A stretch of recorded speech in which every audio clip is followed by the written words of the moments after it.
What do you want to learn? You want to learn language? You want to learn how to cook? You want to learn how to draw? What turns you on? What lights you up? Go out and do that thing.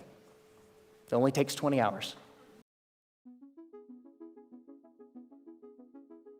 I want to keep learning things. I want to keep growing. And so what I decided to do was go to the library and go to the bookstore and look at what research says about how we learn and how we learn quickly.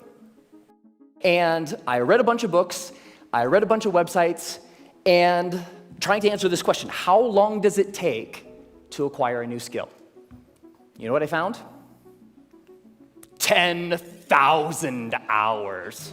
10,000. It takes 10,000 hours. If you want to learn something new, if you want to be good at it, it's going to take 10,000 hours to get there. I don't have time. I don't have 10,000 hours.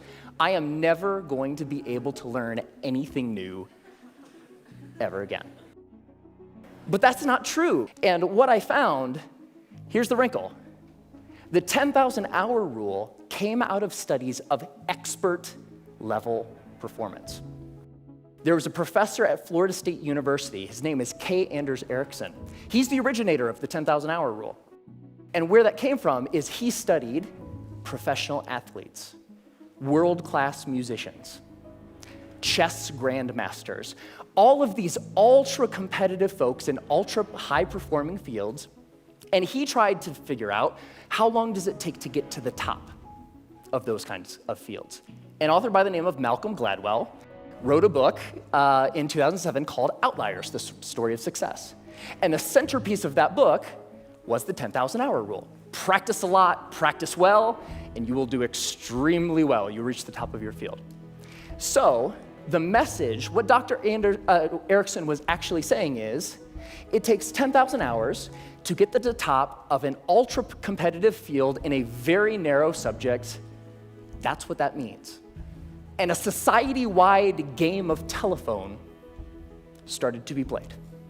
So this message, it takes 10,000 hours to reach the top of an ultra-competitive field, became, it takes 10,000 hours to become an expert at something. Which became, it takes 10,000 hours to become good at something.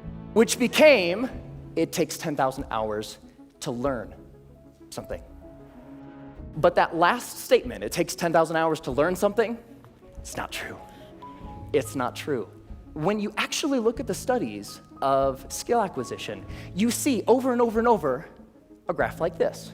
With a little bit of practice, they get better and better and better, and that early part of practice is really, really efficient. With a little bit of practice, you get really good really quick. So that early level of improvement is really fast. Now, my question is, how long does it take from starting something and being grossly incompetent and knowing it to being reasonably good? Here's what my research says. 20 hours. That's it. If you put 20 hours of focused, deliberate practice into that thing, you will be astounded at how good you are.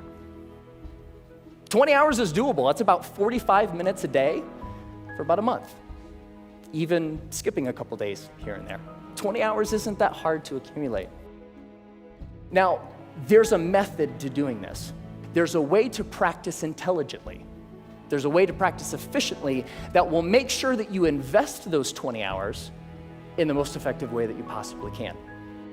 The first is to deconstruct the skill.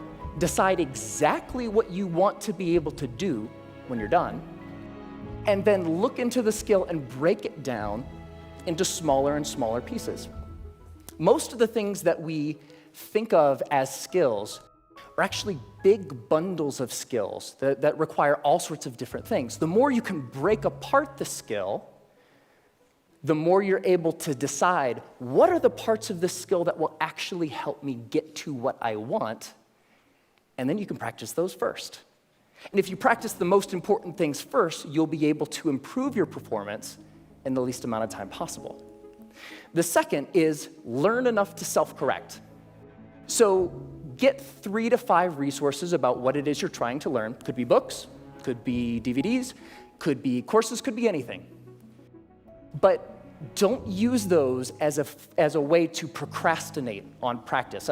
I'm gonna start learning how to program a computer when I complete these 20 books. No, that's procrastination.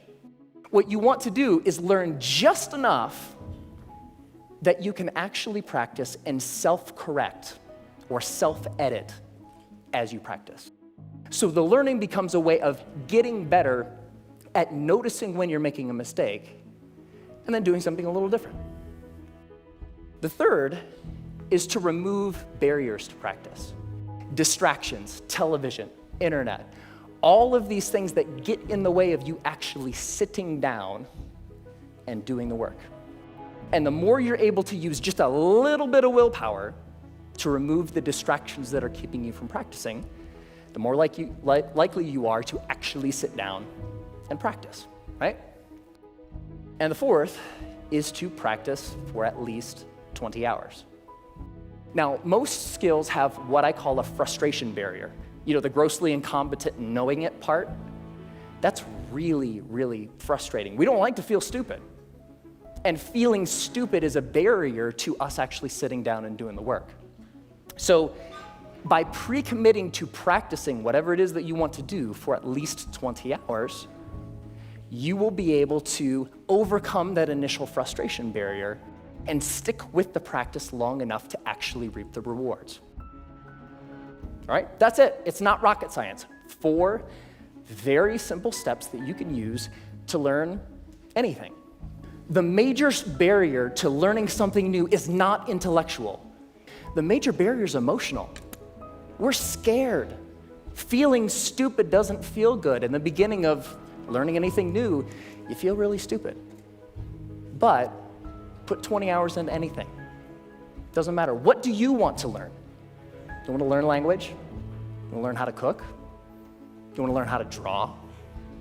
What turns you on? What lights you up? Go out and do that thing. It only takes 20 hours. Have fun.